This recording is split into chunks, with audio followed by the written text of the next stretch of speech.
What is up, sports fans? We are back for another episode of The Fan and the End. I'm your host, as always, Steven Rychel, being joined by the big man, and just the big man today is the one, the only, Mr. Ben Troupe. Ben, how are we feeling today, my friend? Listen, Steven, they still haven't got the memo to kick us off these airways because I said, if you kick us off, everybody got to go. So if we got to go, everybody, all of them. No, man, it's always a pleasure to be on with you for another episode, sir. It's always fun catching up with. There's always stuff to talk about in the sports, yes. regardless if it's people one of our own personal teams, the national news.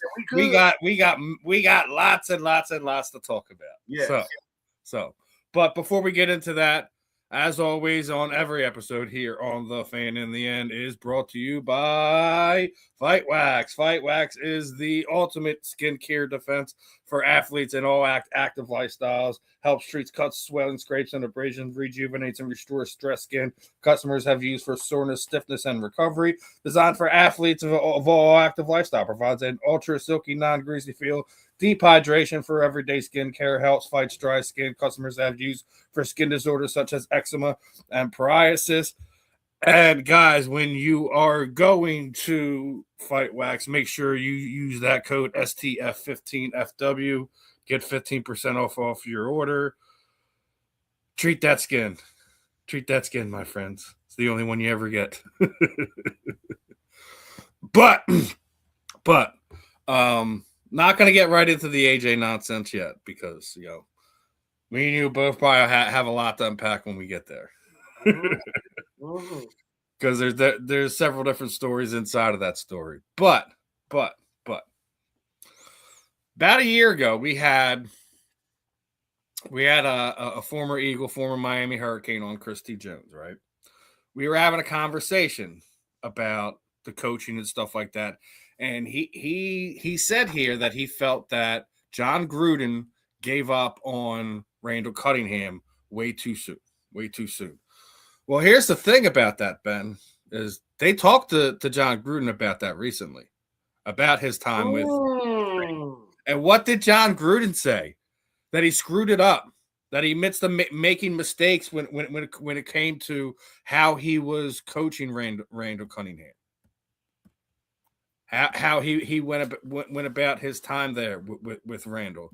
Obviously, once you get out of a situation like that, obviously you can take notes what I could have done better, what he could have done better, et cetera, et cetera. But I think it just shows you really the type of person that John is, that he's like, I messed that up.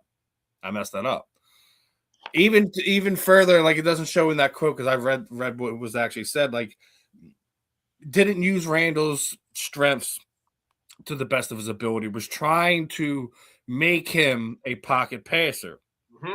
Can't do that to a talent like Randall Cunningham. No. And there is ways to kind of do it within the scheme that you're doing. Like, hey, like I don't want you to just pull the ball down and just start running because we're doing. You design things off of that on top of it. Like, yeah, there's going to be times things break down and Randall's going to have to ad-lib things. But if you give him the opportunity and scheme your way into a thing that gets all the guys running downfield and having Randall come and run behind that in that day and age would have been lethal. If John would have just taken 2 minutes and just put that ego and pride and everything you've been taught aside, because sometimes those are your best coaches, right? The guys that know, be like, listen, I got a stone cold killer behind center, and he can hurt people with his legs. Let's see if 2 or 3 times a game we can catch this defense sleeping, cheating on some go routes, and then have Randall eat him up for 10, 15, 20 yards underneath him. So what does it say to you when you see John Gruden basically said, I messed up my time with Randall Cunningham? What does that make you feel? It says a lot about, as a person that got coached under John Gruden in 2008, his last year with the Bucks before he went into Monday Night Football commentating. Then he went to the Raiders. It says a lot about him because it says a lot about him from two ways. One, as a coach, he's saying, dude, I had who everybody wanted. Like if you're a quarterback's coach, you're thinking, if I just had a dude that got legs, that got arms, that got athleticism, that got improvision. They got IQ. They got the pocket awareness. He had that times 20, and I'm the one that trying to make him fit something. Like, dude, he ain't these statues. He just looks. He fits the bill because 6'3", 6'4". But here's another thing I got to give him. As a man, he's admitting fault publicly. Like, I was wrong. Randall still was the player he was in spite of me. Like, that's how good he was. Like, in spite of, because I don't think Randall Cunningham wanted to do all the antics. He was saying, dude, y'all don't know what I got to deal with this dude. Y'all see the sound bites. Y'all see the mic'd up, and I think John Gruden should have his LLC should be called Mic'd Up. This dude was built how he is naturally. But you see what John Gruden is. John Gruden is a football junkie. John Gruden is a guy that loves football, loves quarterbacks. And I think he looked back on it now, he's saying, talking to all, because John Gruden get to talk to all the quarterbacks that's coming into the league. Yep. I think he's like the coach guru of the quarterbacks. I got you. But I think these quarterbacks over the years, you talk about Cam Newton, Lamar Jackson, Jalen Hurts. He's saying, dude, like, y'all remind me so much of Randall. Like, some of y'all got some of the quality. Some of y'all got a little more. But he's saying, hey, Randall, what he's really saying is, Randall, I'm sorry. Dude, I was young. You were young. We were very alpha male guys that didn't want to budge. Randall, you worked extremely hard to be in this position. I worked extremely hard to get to this position. And because neither one of us wanted to bend, it's like, all right, I'm going to respect you, John, but I'm going to play my way when I get out there. And John Gruden is saying what a lot of people don't want to say, man, what if? What if I would have just let him be? Like, I'm saying, Randall, I'm going to take what you do and I'm going to add to it. I'm not trying to take what you do and say, well, do that later. I want you to do this. I give John Gruden, and I'm pretty sure, Randall Cunningham is like a preacher now. I think Randall Cunningham, man, lost his child. I think he drowned or something like that. Randall Cunningham has overcome a lot. His daughter's a track star at college at somewhere. I forget where.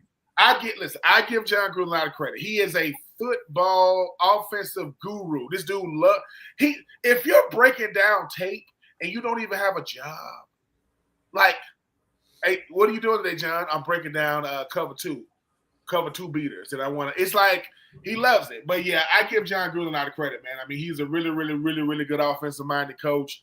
I just think that how it is, Steven. If young Steven gets presented with opportunities he got now, back then we can squander them because we so young. We don't know what we got. We very ego. Listen, my ego is very big. My pride is even bigger. Who you think you're talking to?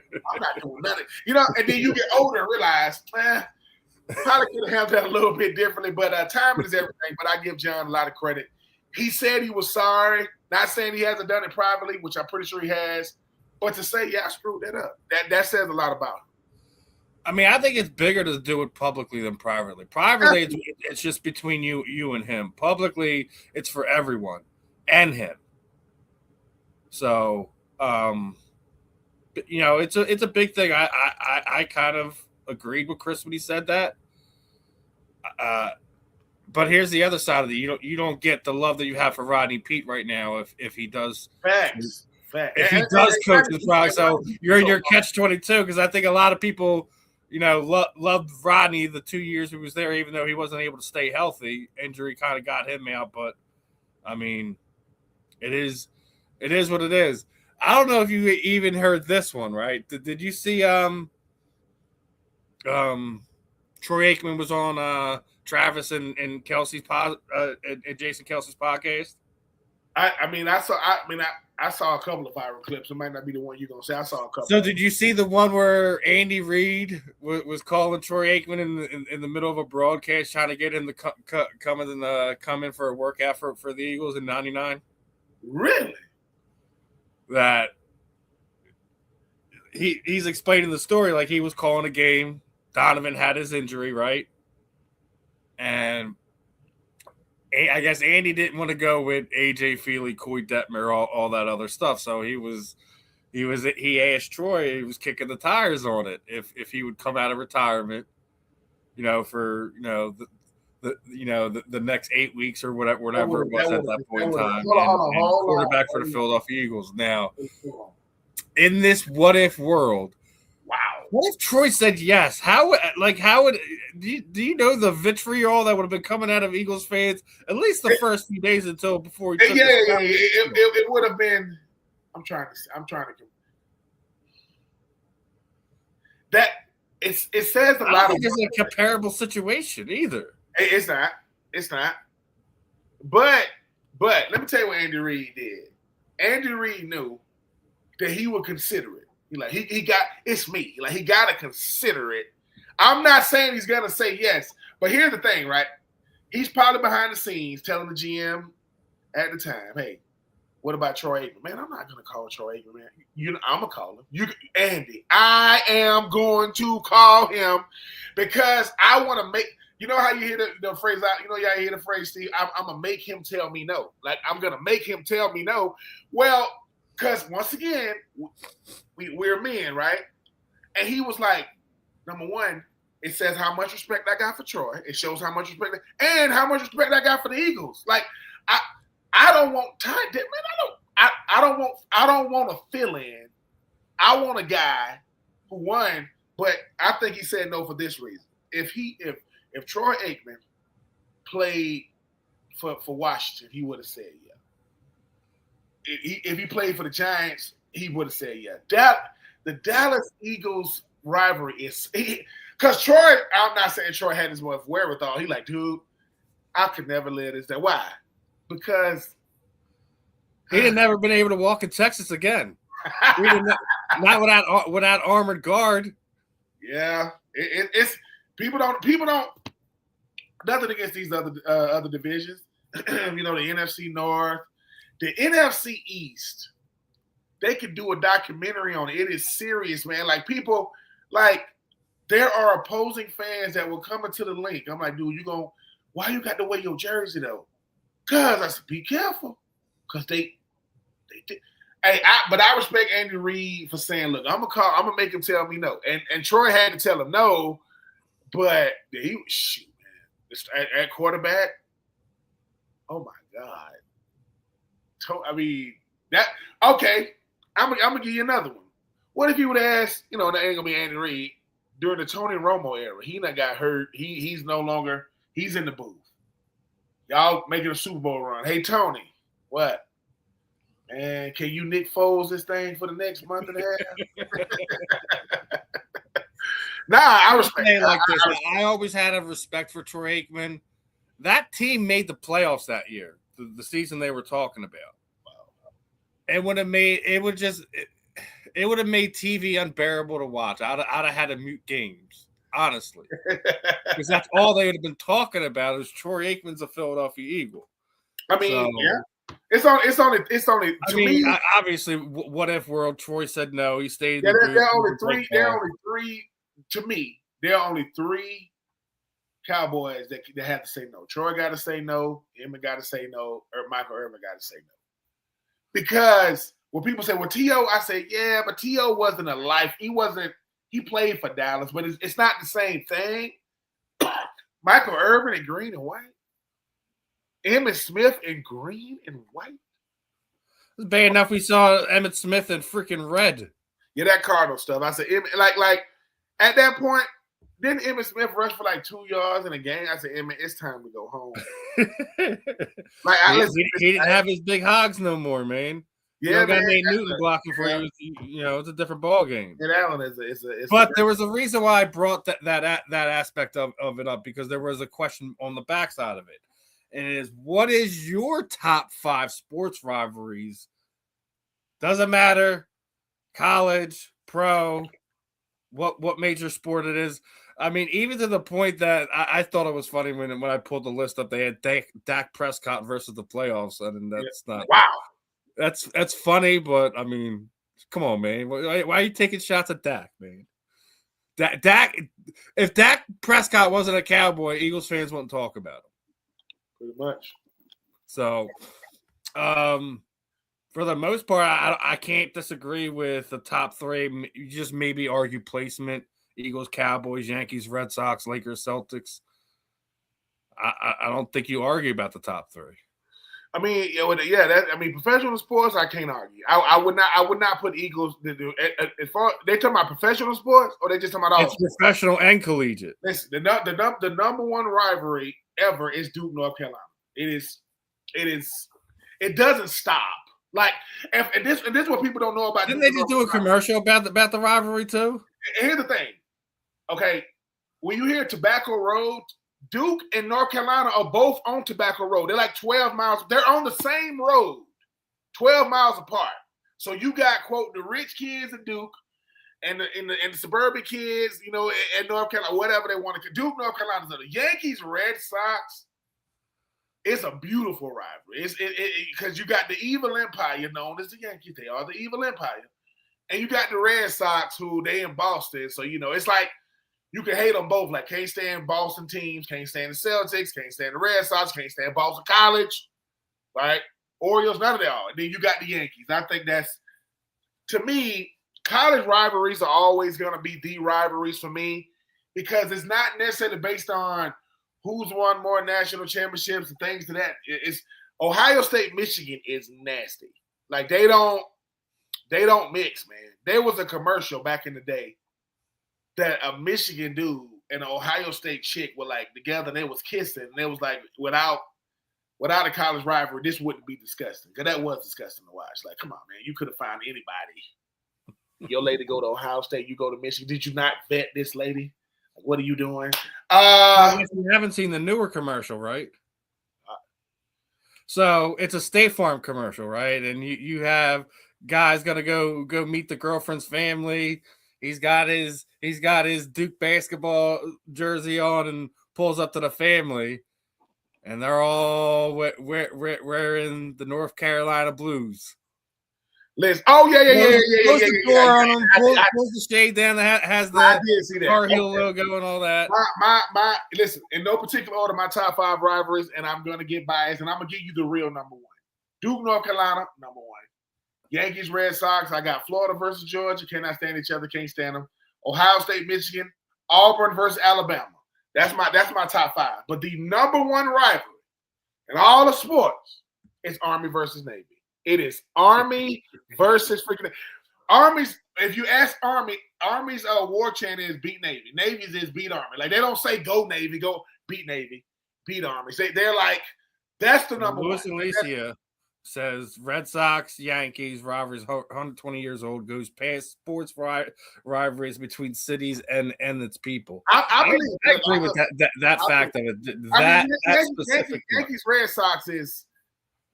Sox is a rivalry. I mean, it's up there. I mean, you could say some of the best rivalries is the top 4 could be the NFC East in no particular order. Like, how you want to the Cowboys versus the Eagles versus the Giants. It's like that thing is crazy. That thing is. I had a guy tell me, what did he tell me? I had a guy talking about what about Cincinnati versus Cleveland? That's not a rivalry. That's hell on earth. Dysfunctional family. That's what that is. That's a dysfunctional family. I mean, but because that's how that rivalry started, as a dysfunction in the family. Listen, and the thing is, right? People really the only difference in Cleveland and Cincinnati, man, is location, man. They're both in Ohio. It's misery. It is awful. Dexter Lawrence. You should be quiet. And you don't got to go over there. Oh, I want to get traded. Okay. How you feeling now? See? Be quiet. But you got what you wanted, right?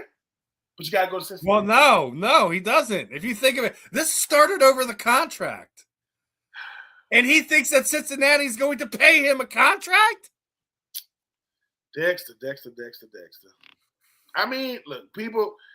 There's another. He threw another one at us, right? I mean, India versus Pakistan in cricket.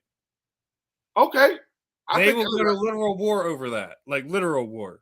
Okay, no. I mean, there are to me, and we're not the only ones. Like, you look at, you look at European football. there are some real rivalries in there too. I mean, the ones that I know about are like the Olympics sprints. When you talk about like Jamaica versus America in the sprints, both male and female, 4x1s, 4x4s, the 100-meter, 200-meter, stuff like that. I know you got some. Right. I mean, it used to be a rivalry. Cormier versus John Bones Jones, even though Cormier. That wasn't a rivalry. That was an ass kicking. That wasn't no rivalry. John sent him out of the ring in tears. That's a grown man. That wasn't a rivalry. Yeah, listen. Yasiel Puig, Madison Bumgarner, those are rivalries. Like, I don't like you, and I'm gonna hit you just so we can fight. You know, I mean, rivalries are so few and far between now, but you need that stuff, right? I need rivalries to what makes sports as fun as I need to not like you. I need to go into the game not like you already. You know, I mean, being from Georgia, I understood how big Florida, Georgia was, but when I got there, and let me say this about European football, soccer, football. They're Eagles fans disguised as soccer fans. That's what they are. I've heard. That's what they are. I've heard. That's the only thing I can equate them to. That's how crazy they are. I've heard it's so crazy. When opposing fans go to their rival's stadium, they will put the opposing fans in like a big. It's like they're in a cage. Like they got them awake because the fans will go crazy, and they let all the fans leave, get in your cars, go home, and once everybody's left, that's crazy. That's why. I love this. I love this analogy right here. It's like Eagles fan had a fan with had a baby with Raiders. That's a great freaking analogy. Eagles, bravo. You know what Eagles fans are? Eagles fans are honest. They say, listen, we don't do a lot of lying around here. We don't patronize. We will boo Eagles. Ask Deshaun Watson. Ask LaShawn McCoy. You know, ask Javon Curse. Right? Ask Donovan McNabb. And the list goes on and on. If the Eagles aren't playing well, you're going to get booed in introductions. I don't care who you are. Ask Santa Claus what it's like to come to the link. Don't play that around here. So I love it though. I love the rivalries because it's what makes you become you when you start talking about, hey man, you come to the Eagles, you say, dude, so just to get this straight, we don't like Dallas. No, we don't like anybody, but we particularly Dallas, particularly Washington, yes, particularly New York. Is it the New York Giants or New York Jets? Well, the Jets on the real football team. So we're talking about the Giants. Oh, okay. It's like, yeah. Like, I mean, what's the big offensive tackle y'all used to have that used to go up against he's a politician now, used to go up against Michael Strahan. Oh man, what's his it's the big old offensive tackle. They used to have rivalries. Oh, John Runyon. Runyon. It's Runyon versus John Runyon is in charge of enforcing fines in the NFL right now. That dirty mofo. Runyon is the craziest thing to think of in the world, right? John Runyon used himself as a human torpedo against a 49er defensive player in a game before.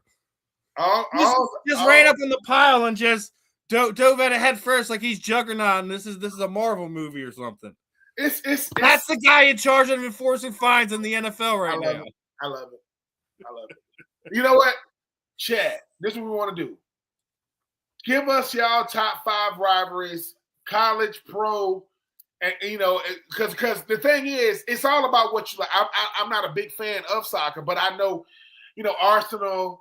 You're talking about like, you know what I'm saying? Like the problem is we don't follow it enough, so we can't say which rivalries is the biggest. But I will absolutely acknowledge that I believe the soccer fan rivalries is worse than any football fan rivalry. It is. It's hard to because we're not knowledgeable on that fact. I can't tell you which clubs are the worst. So I'm going to continue like my top 5 is. I do not believe it is the Eagles and the Cowboys as number 1. I believe that's the Celtics and the Lakers. Wow, yeah, it's up there. Yep. Then Boston Red Sox, New York Yankees. Then it's Eagles Cowboys by default. It should be Eagles Giants as the bigger rivalry, but the vitriol comes out more for the Cowboys than it does the Giants, even though they're the bigger rivalry, right?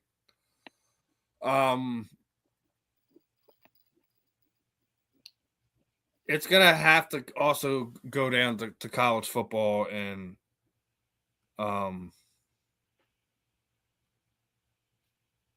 the last two are both college ones. It is Michigan, Ohio State, and it is Duke, and North Carolina. Oh yeah, Duke.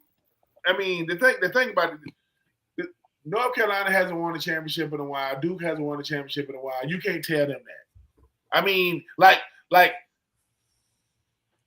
man, I remember when Duke and North Carolina didn't make the tournament like 2 or 3 years ago, and people were like, what's going on with? I said, cuz man, it's like the Duke and the blue bloods in college basketball. Duke, North Carolina, UCLA, Kansas, Kentucky. Those are the bluest of the blue. But Duke, North Carolina, that is college. Somebody said North Carolina, they ain't really got the same. Stop it. North Carolina basketball, stop it. What you mean they ain't got the same? What are we doing? The Yankees ain't won a World Series since 2009. You can't tell them that. You can't tell Aaron Judge. They stole that one from us. They stole that one from us. I'm still mad at 09. I'm still mad at 09. Man, I'm telling you, baseball rivalries are real. They don't not enough bench clearing brawls that I would love to see. I need more. Not all the time. All the time. But I think it's good because look, the reason why I know I couldn't play baseball, you're not hitting me with a baseball and I'm just gonna run the first. No. You hit me, we scrapping. It ain't gonna last long anyway. And here's another thought. You are only allowed to grab, right, your teammates. You don't get to grab. Don't run out there from the other team grabbing me so I can't hit your teammate. I'm going to hit you. Don't get off me. He just hit me with a 98-mile-an-hour curveball, man. That hurt. You know what I'm saying? It's going to hurt if somebody hits you with a ball if it's going 10 miles an hour. This thing was going 90. I was supposed to go, and then after the game, I got, my side is like swelling up. No. Every time a catcher catch a baseball, there was powder or whatever, dust coming out that freaking glove. And I want to know, does a catcher use the same glove all year long, or does it get worn out and you have to get a new one? They probably have to use more than one for the whole season. But yeah, I like. Depends if you got like Randy Johnson throwing or something like that. Randy Johnson obliterated a freaking bird. The bird was too close. That poor dove. It was a dove too. It wasn't like a seagull or something. It was a dove. If you ever want to know, of all the birds, a dove. That bird went to heaven. They're like, man, how you get here? I got hit by a baseball. How? Man, flying too low. I was just flying through this stadium, hearing all this noise, and next thing I know, I just saw a white light. All I heard was bam. Love the rivalries though. I am here for the rivalries. I think I agree. I think they have like a rotation of of a few of them, like 3 or something like that they typically use. Some of them remember baseball players are superstitious. They may even have ones for specific pitchers that they work with. Yeah. So I agree. I think there's more than one. I don't think you can make one make it through a baseball season. It's just too many pitches. It's too many pitches. I will poke some fun at my Phillies though today because y'all Braves beating us in a series in Citizens Bank Park for like the first time in 5 years. Y'all ain't looking so bad this year, and we're looking like white hot garbage right now because guess what? They still can't hit the lefts. This lineup still can't hit lefties. The whole lineup. It's the thing about the Phillies. Like the difference in the Phillies and the Mets is this: people expect the Phillies to figure it out, which they will. People would expect the Mets to Met. I don't care if it takes the last 9 straight so far this season. 9 straight. I mean, baseball is. Listen, the NL East is about as wacky as it gets when you talk about because it's like you talk about now. Next thing you know, listen, can't hit the broadside of a barn, and then you can't do this. Then you can't. The pitching ain't there. Then the bats ain't there. Then the defense ain't there. Then people say, "Oh, do you got to?" I don't like in baseball. They say, "Get rid of the manager," but you still got the same players. Get rid of him. No, I agree. I think Rob Thompson's running scores. He was only supposed to be a stopgap after Girardi got sent out of here. Okay. Let's be honest about that, and somehow endeared himself to the front office and the team. He's not making those difference-making decisions, interactions that gets guys believing, and I don't think this team believes them anymore. So I would not be surprised if within the next month that Don Mattingly is the new. Yeah. I mean, it's. I still felt that was secretly the reason why they brought him in case in case Thompson didn't have a good start to the year, and it's very much here. It's too many games. You guys got too many high-profile players. You got too good of a roster to let it go because they'll say, well, what game should we have let him? We should have let him go. It's like a gazillion games, man. We should let him go 20 games ago. We could have been because they'll look at them statisticians and what we could have done. They'll say we still got to go up against left-handed pitchers. Yeah, but what in baseball, which is all about momentum, you make the right change at the right time, and the momentum shifts. Hey, I mean, it's luck, superstition. Could be a part of it as well. But baseball, like you said, Steven, when you talk about baseball, you start saying to yourself, I can't let a team get so far out that all we're doing all year is trying to catch them. Like we spent all season trying to catch these guys, and then baseball is the wackiest sport ever. With all the games they play, it'll still come down to the last 3 games of the season. How? It just happens that way. Like it's just, hey man, they're a game and a half out. The Mets they just met it like 2 weeks ago. They're done. I can't stand New York media. The Mets, they got this guy be trolling everybody. Yeah, I know I say this every year, but this is a year for the Mets. You don't know. Mike Piazza don't believe that. Like, no. The Mets finally thought, when you thought the Mets were going to finally win, they got beat by Kansas City. And Royals said, no, you're not doing it. And I don't want to hear about the Subway series. The only Subway series, right, in New York, right, is taking the Subway. The Mets are the Clippers of New York. They are the littlest of the little brothers you will ever see. When they had all them superhero looking pictures, right?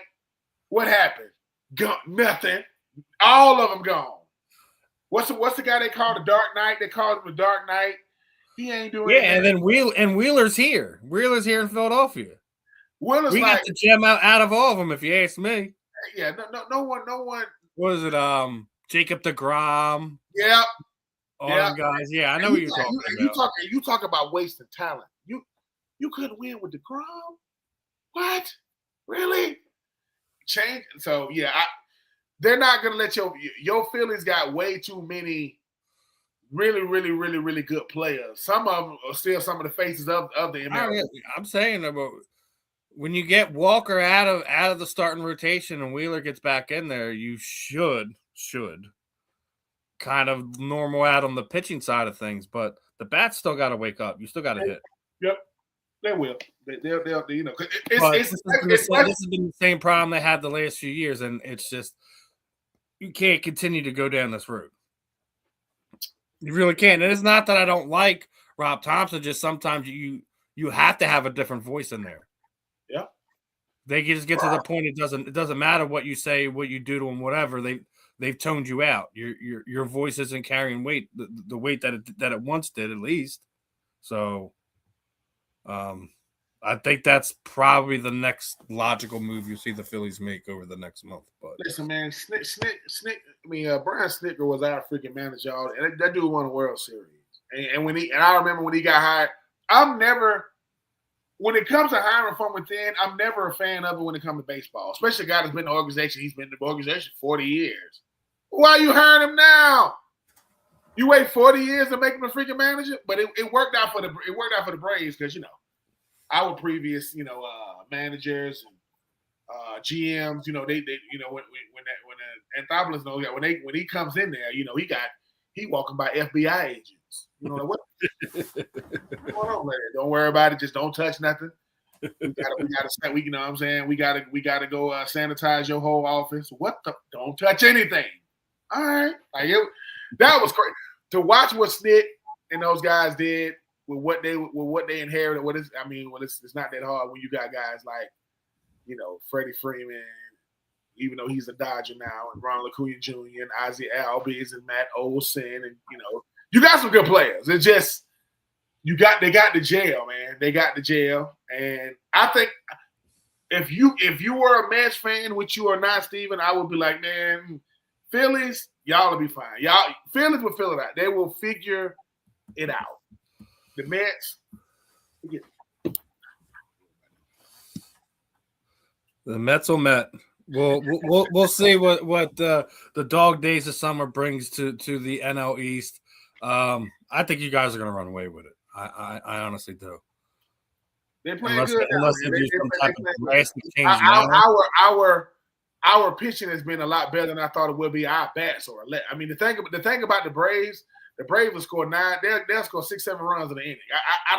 I don't know how they've been doing that as of late. Like I haven't seen the Braves score 9 runs. The year they won the World Series and when they started that coming back late in games, like the fourth quarter of a freaking football game. But I will take it because Julio Teheran, that joker was an open day pitcher for like 7 years in a row. I'm like, what? Don't get me started with my Braves, man. I'm just saying we were the fake team of the 90s. Y'all running the division right now. We'll see what happens. Like I said, over the. We ain't gonna have nothing negative to say about the Phillies because y'all were breaking records and doing all kinds of stuff last year. So, he's doing yard 3 or 4 times. Come on, don't break records against the Braves. We about to be the next team to strike out. I don't know how many times. We about to be that. Come on, Braves. The Braves are the only reason why I can talk trash about pro sports in Georgia. It's showing. It's showing the Hawks. What the Hawks evened up the series with listen, the Hawks. Let me tell y'all, Hawks. Y'all will not do this to me. You think I'm gonna? You want to get tickets to go? No, because they're gonna Hawk, and when they do, it's gonna be what happened. I don't know. This thing called defense.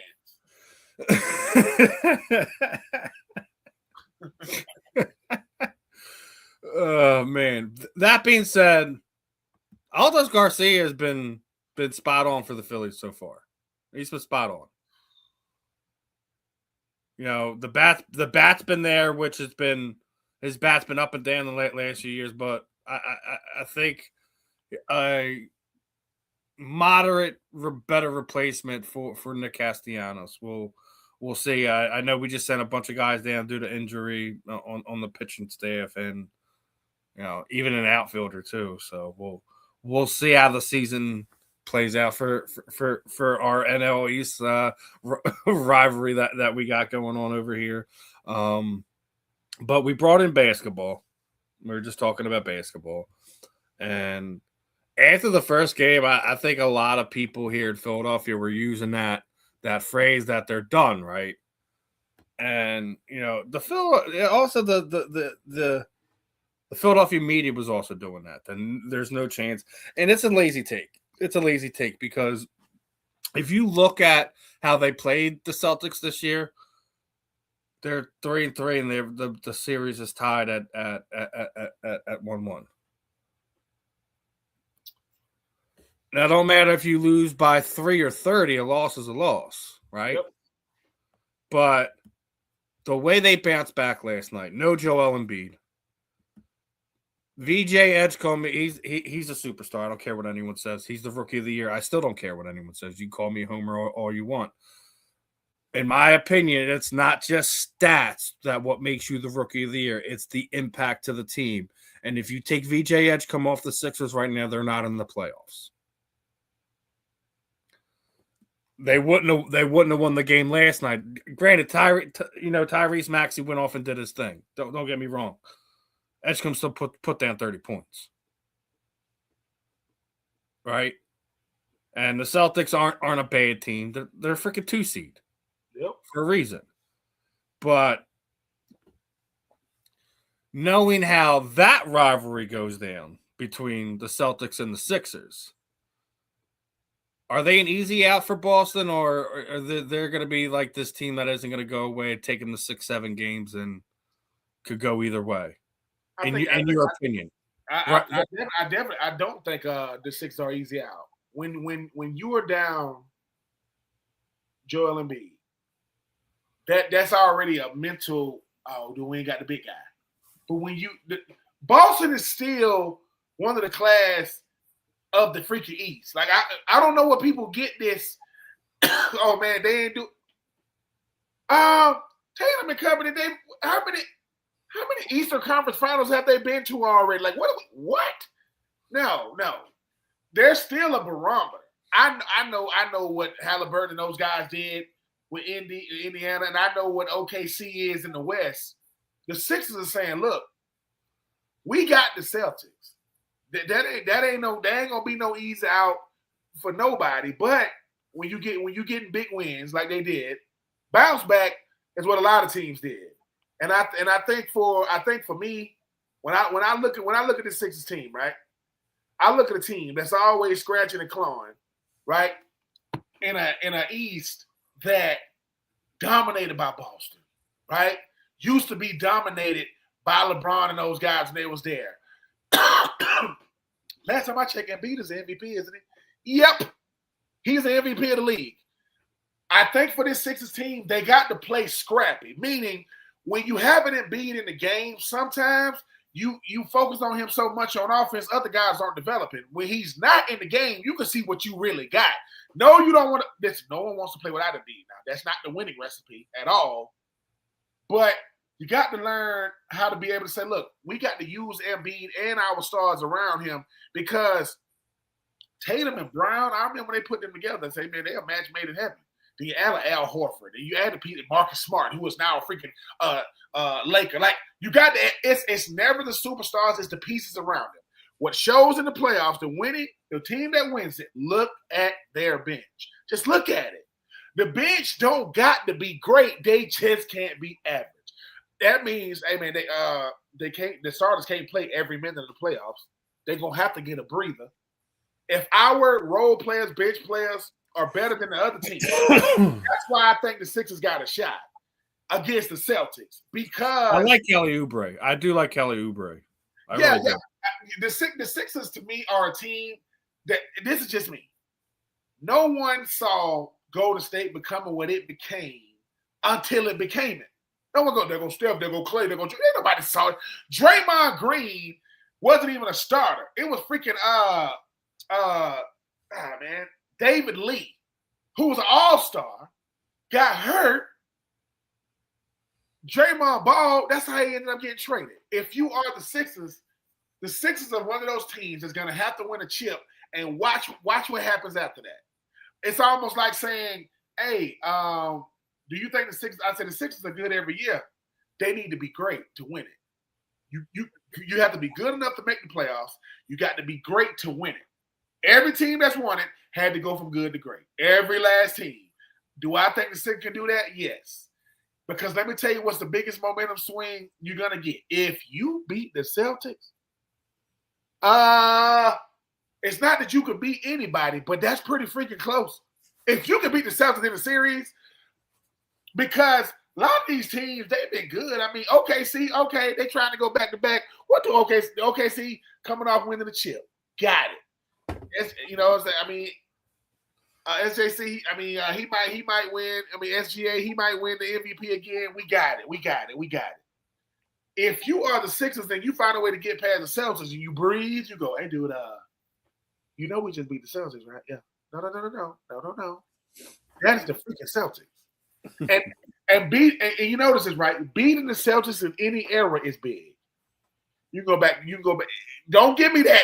I don't want to hear that. Oh, it's just the Celtics when they lose. Don't give me that nonsense because it's not like that when the Celtics win. So if you are the Sixers, I don't want to. I mean, I would love to have had an easier opponent in the first round. I'm not gonna say that. I mean, yeah, I'd love to have an easier one. But yeah, we should have. What were we talking 2 weeks ago? We were talking it was going to be an Atlanta and Philadelphia playoff series, and then the Sixers doing the Sixers thing. Joe has appendectomy the whole 9, so we wound up finding ourselves from the 6th seed to what in a play-in situation. Yeah, some people were saying they should have dropped the first game to better their matchup. I'm like, no. You don't run from anybody. Yeah. I agree with you. Ideally, no. You don't want to see the Celtics in the first round of the playoffs. But I think you look at both the major sports playoffs that are going right now, if you're a Philly fan, you got to love the matchups regardless because it's rivalries. It's rivalry time here in Philadelphia.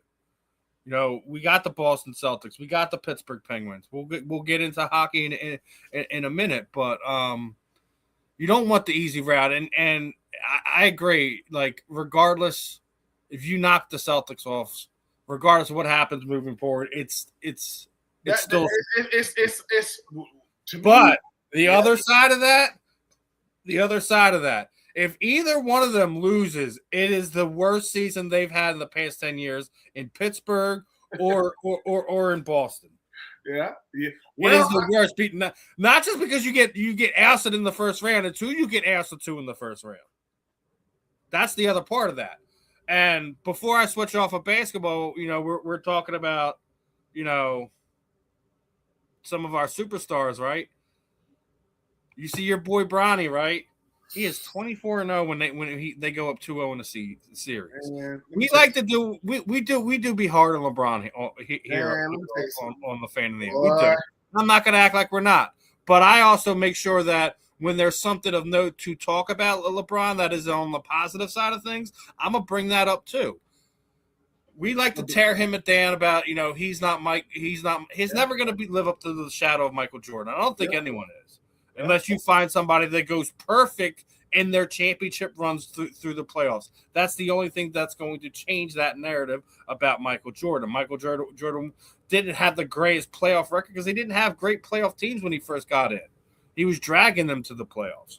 But the fact that LeBron is 24-0 when going up 2-0 in a series is just a testament to who he is. It really is. It's LeBron, listen, no Luka, no problem. Because LeBron has said, I have seen and been through every scenario known to man in the playoffs. From taking a Cleveland Cavs team that shouldn't even made it to the finals to going to Miami and solidifying my legacy by going to 4 straight, winning 2.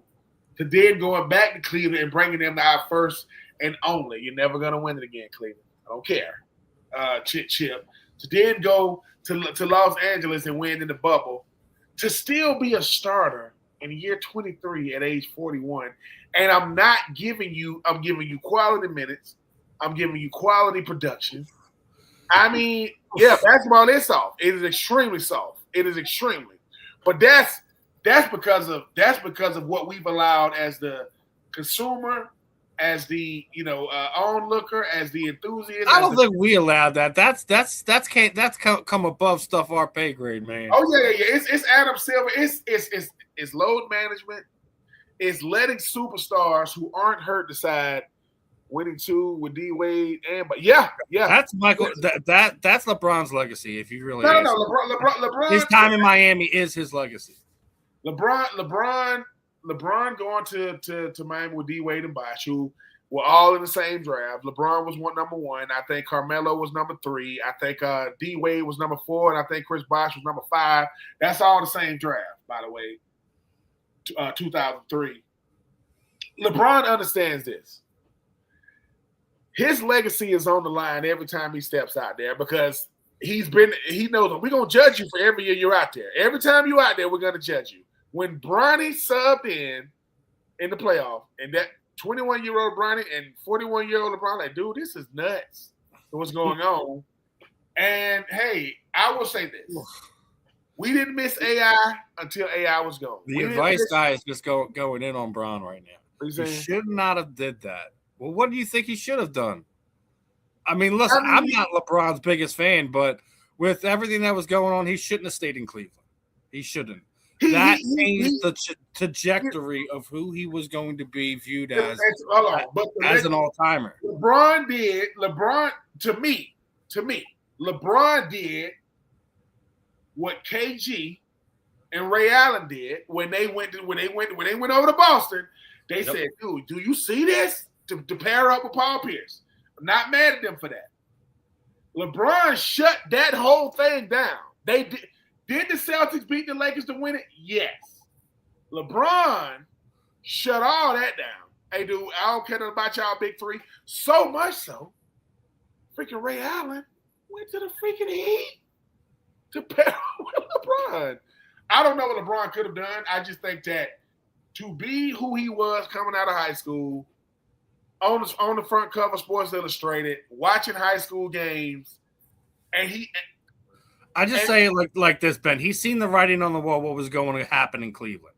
Yeah. He knew he wasn't going to get the support that he needed to make it happen in Cleveland, so he left. Was it the morally right thing to do as a basketball player? Probably not. But like you just said, he had already seen what the Celtics had done. It was like, well, why can't I do that somewhere? I guarantee you before he did that, he tried to do that in Cleveland. I guarantee you he tried to do it in Cleveland, and he just wasn't going to get the help. So that's why he facilitated the move. He had Kyrie and those guys. No, all I'm saying is people think that super teams work. No, that's not true either, because what if I gave you a scenario of James Harden and KG and now, he's kind of reiterating the fact that that's right. It was KG, Kyrie, and Harden. Yeah, but also let's not make it like Bron started it. He didn't start it. Boston did. He just perfected it. Right? Yeah, I mean, KG. I agree with what the advice guy is saying here. Like that. Like we don't like the super teams. Yeah. We listen. We don't. If it's organic, if it's something that is built organically, you're not trading that way, it's fine. Ben, I agree with this aspect too. 80s and 90s. Yeah. You know why? You know why the 80s and 90s was the best? Because that's when you had big men that who killed the momentum in the NBA. It ain't load management. It ain't superstars. It is Dirk Nowitzki. He killed it because he was 7 feet and he invented. Right? Oh my God, man! Like everybody wants to be like this like wing player, man. I don't want to be a big player. I don't want to. That's why Joel Embiid shoot threes. That's why 7-foot centers are out there at the 3-point line slapping their hands together. Get your when David Robinson and Shaq and Hakeem and Alonzo Mourning and Patrick Ewing, when those guys was playing with their back to the basket and you had to play that, that's when I liked it. They wanted to play. Yep, they did. Now, that was everybody aspect of that era. Yeah, everybody want to hang out. Everybody want to hang. Look, this is what we do. Did you know that when when Magic Johnson got invited to Larry Bird's house for them to do the commercial when they had the Converse, they said that Larry Bird was ready to play one-on-one for real. Like he didn't know. No. This is just a commercial. So they go do the commercial. Larry Bird is inviting Magic into his home. They're eating. They play the next year. Magic, who has a very more outgoing personality, says, I get ready to go up to Larry and say, what's up, Larry? And say a word to him. Dude, did we just do the commercial? We ain't listen. And Bird was like, dude, I'm friendly. I'm not your friend. I got to play against you, dude. I know how good you are. I'm not going to let you get me out of my – and I think that's the thing now is we could be friends or we could do commercials together and make money, but – dude, I got to be able to dislike you. I want to take your head off. Like, I want to, and it's like now, it's everyone wants to be buddies. No one wants the two guys who were best friends during that time in the NBA but the finals shifted. It was Isaiah Thomas and Magic. They were best friends, and they so much. So, man, I can't disagree with this fact either. I can't. Yeah, and you listen, and UFC, boy, it can get ugly, boy. Hockey's where it's at. Listen, anytime, and yes, Ben is also right. Is combat sports, MMA, bare knuckle. I love hockey for one reason alone. No dental plans. If my teeth knocked out, I'm not getting new teeth. I'm gonna take pictures. This is how I look, baby. A lot of those guys don't even buy. They literally wait till the day they retire before they go put teeth back in their mouths. They'll say, look at my wife. Yeah, we good over here. And I know the money got something to do with it. It ain't just my personality. Now, I got a beautiful lady at home. Now I think we're done dumping on basketball, but let's be honest. This is basketball's prime time right now, playoff time. But the problem with that is that you're going against hockey, and there's always something fun to be held and on that hockey situation. You know, I was already talking about it with you last week, but what the kid is doing right now, Porter Martone. He is, like, obviously we're talking about he hasn't played 20 games in the NHL as a whole. As a whole, right? Mm-hmm. His first 2 playoff points are both game-winning goals in game 1 and game 2. The kid's 19 years old. He should be playing college right now. He's now the 6th youngest player in NHL history to record a goal in each of the first 2 playoff games. Okay? And is the first teenager in NHL history to do the game-winning goal in each of the first 2. So,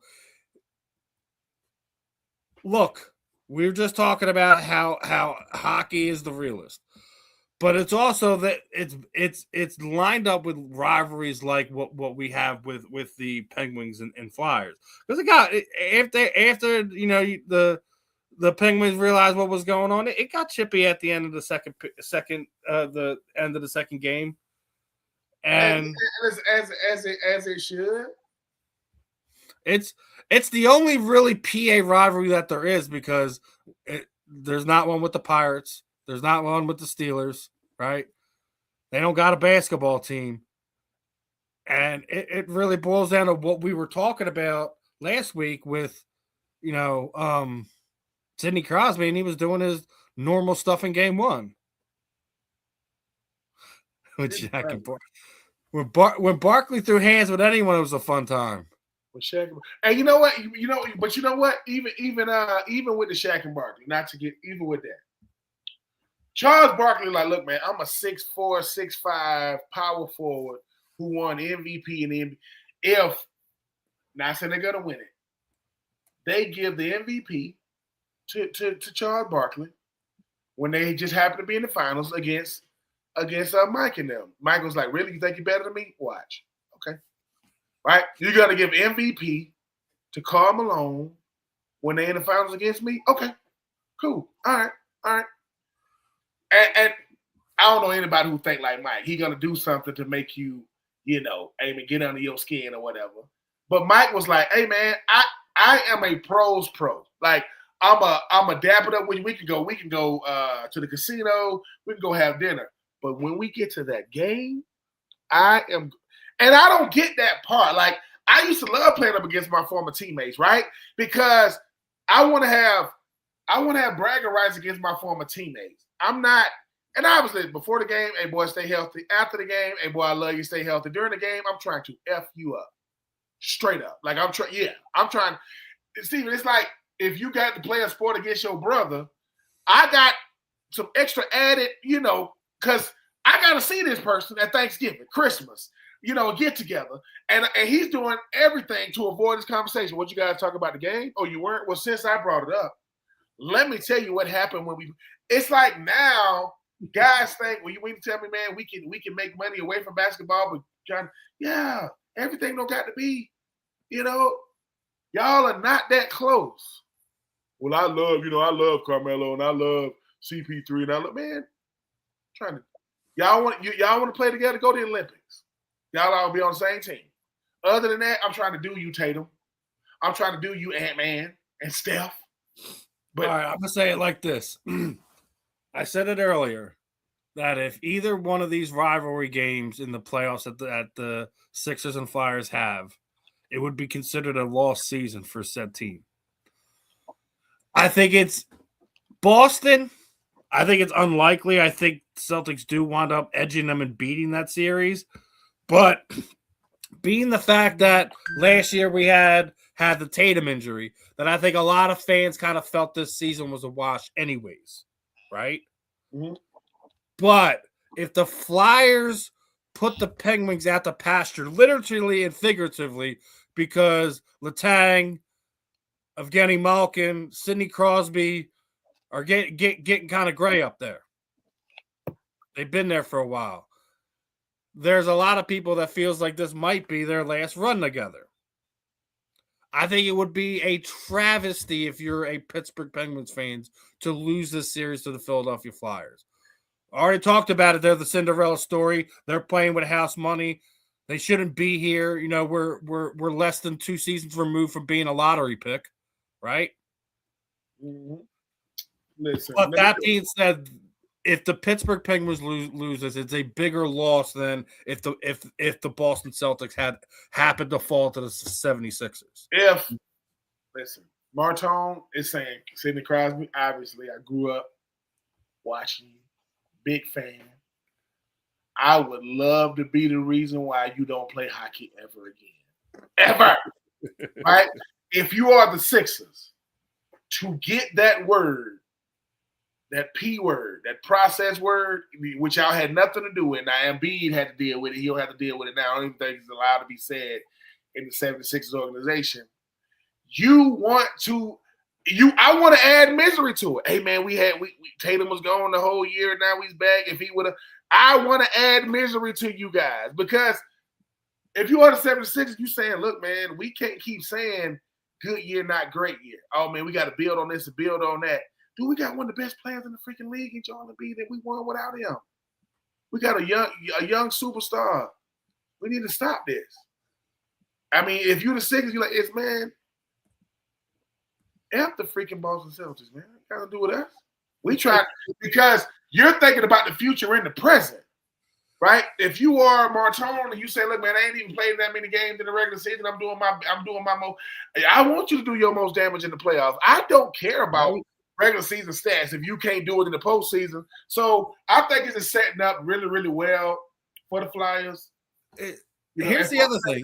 Regardless, Bryant the last teenager that really performed at that high of a level as soon as he came in?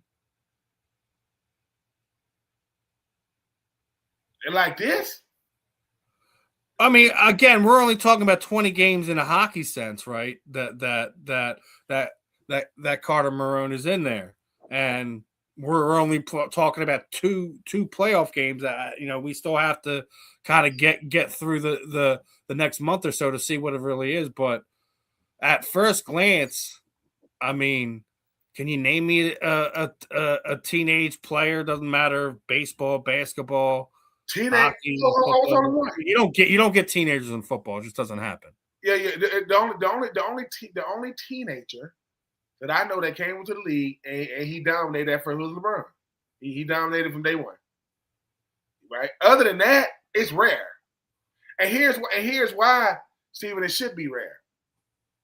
Right? Generational athletes. We talked about. And like I said, Sidney Crosby's been doing it for a long time, man. His legacy is, you know what I'm saying? You don't got no legacy here in Philadelphia. You got an argument for another day. The old has to be ushered out, and the new has. The only people who can usher out the old is the new. Not old. Think about it. Okay, Steven, think about this. You've been dominating the industry. Just say you've been in the same industry for 30 years. Just say it ain't even got to be nothing sports-wise. It could be sports environment. Hey, Steven, you coming back to keep making millions and to keep dominating? Yeah. Somebody better has to come, right? It's not like you're going to just tear up the building if they tell you to leave, but at least it's almost like passing a torch. Say, all right, I can see this youngin', right? But that's why Al Michaels ain't leaving the booth. And he's 80. You see what I'm saying? That's why Chris Collinsworth ain't leaving, and Chris Berman them are asked to come back, not because they're the best. Nobody's better than them. Even with all the people we got now, even with the Tony Romos, that's why you got Joe Buck. That's why you got, you know what I'm saying, Troy Aikman. I'm just saying. I don't know if it's the nostalgia value or just like I think there may be other aspects where people are better than Chris Berman, but I just think like if you're ever having anyone breaking down scores of games or anything like that, it's Chris Berman. Chris Berman has to be the guy, right? Yep. And it's just because it's not just a familiarity thing. Like nobody outside of Stuart Scott found the niche for himself in that area. And I get what you're sitting there saying. Where you're saying is when you bring guys back like that is because it's not just because no one's better. It's just also because no one's found the way to make themselves separate from what Al Michaels did, what Chris Berman did, et cetera, so on and so forth. We still haven't even gotten somebody to do what John Madden used to do. And I was going to say, John Madden, it's like this. Well, he's the goat of goats. We're talking about Chris Berman and Stuart Scott and John Madden like they're on the field. These are the dudes talking about the game. They're that good. I mean, and that's what I'm saying. When you have longevity in anything, it's not because you're good. It's because you're great. You can't be there that long being all right. You got to be upper echelon, right? We know that Gretzky is him. Like there are certain people that it is subjective when you call them the great. And I think our generation is Alexander Ovechkin. Not Sidney Crosby. Without a doubt. Like, without a doubt. The reason why it's not Sidney Crosby is what we talked about last week. It's how he plays the game. And no. I'm gonna tell you two more. Just like what separates Ronaldo from Messi? Messi won a World Cup. No, it doesn't matter how you feel. I love Ronaldo. Does Ronaldo have a World Cup? Nope. Does Messi? Yep. And Messi got it on Netflix. Netflix is smart as hell, man. Netflix said we want exclusive rights to talk about this because people say, what is the ultimate for anybody who plays? Oh man, a World Cup. Like you want a World Cup? Yeah. Oh, well, sit back. Well, and so we'll talk about soccer in a minute, but Vice Guy, no, we are not from Florida. Our media company is from Florida. The guy that created it is from Florida. I'm from Philly. Ben's the kid down in Atlanta, and you know we just two crazy guys talking sports. I know a lot about Florida. Having played college football down there, and haven't played in the NFL down there. Haven't lived down there. I don't know everything about Florida now, but I do know the most famous county in the state of Florida is Duval. Right, that's the most famous county in there. Or at least it's said the most. And loud colors. Dreads that can hang, that look like a lion mane, gold teeth, some of the wettest paint you will ever see on a ride. Conch fritter. I don't know if they eat conch like they used to. And love their city. Wherever you're from, your county and your city in the state of Florida, they love it. And North Florida and South Florida is North Florida, Central Florida, and South Florida are three totally different regions in the state. North, Central, and South are two totally different. But yeah, man, I know a little bit about the FLA. You know what I'm saying? But yes, I do. I represent. I would say this: the best high school football in America is probably played in Florida. The best high school football per capita in the state of Florida is played in Georgia. And I will die on that per cap because Florida is twice the size of Georgia. And Texas, California, you know what I'm saying? Them the two biggest states, not named Florida. Per capita, if Georgia was as big as Florida, it wouldn't even be close. It wouldn't even be close. But I'm off that high school because Florida do got really, really good football, but y'all got like 4,000 high schools. Something stupid. It's ridiculous. Like the high schools they got in the state. Just saying. You said it's in Dade County. Born and raised in the county of Dade. Dade County might be the most famous. Now, getting back to some football related stuff. We're gonna get to AJ Brown. But I did want to bring something up because Earlier this month it was Jalen Hurts isn't coachable. His body language is bad, right? He's so uncoachable. What was he doing at Temple working with former coach Scott Loeffler? He's so uncoachable, right? So he's at Temple University this past week doing his off-season workouts. Devontae Smith was there. But he's working with former Eagles quarterback coach Scott Loeffler. Because he's just so uncoachable, right? So it goes back to what I was sitting there saying before. Jalen is not the one on the hot seat this season. He's not. I don't care what anyone says. It's Nick Sirianni. Because the mess last season is Nick Sirianni's mess. I thought Loeffler should have been the offensive coordinator. But no, we get Nick's best friend again. Because we already did the same thing with Sean Steichen, remember? Mm-hmm. So we talk about it all the time. The coach, not just your team and how your players revere you, but the coaching tree you built also says a lot about you. Nick Sirianni don't have a coaching tree because Kellen Moore wasn't his guy. Nope. Right. So now Steichen might be his guy. Oh, wait a minute.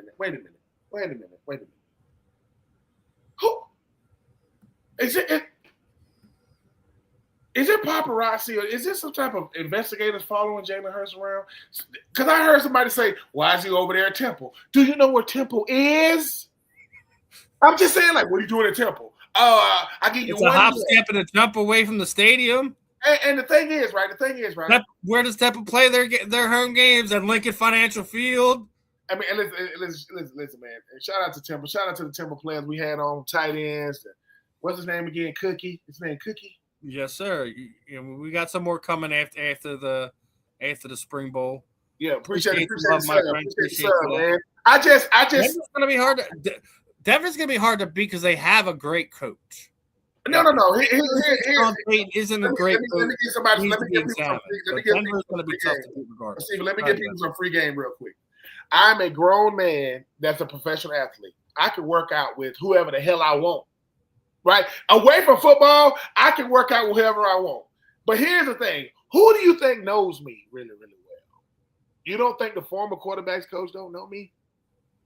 And people go, what is he working out with him for? Because it's like this. I don't know.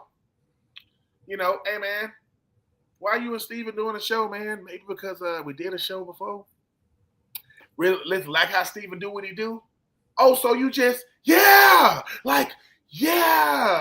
And I want to get better. A quarterback's coach that coached me before, they don't got to lie to me. They ain't in awe of me. Oh, that's Jalen Hurts. Oh, I'm trying to get better. And I don't know why everybody got so much to say when it comes to Jalen. Oh, I know why it is. Steven, I know, because he can't beat him. Oh, and I know we're going to get to AJ. You know what AJ Brown is about to get proved? When it's all said and done? I don't care who you are. I don't care if you're T.O. I don't care if you're Randy Moss. I don't care if you're Jerry Rice. You ain't better than the quarterback. Listen to me.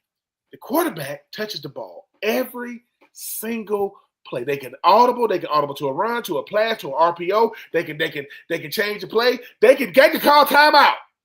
I'm gonna keep saying this. The greatest thing Nick Sirianni did in his life is make sure Jalen Hurts plays, starts, and gets re-signed.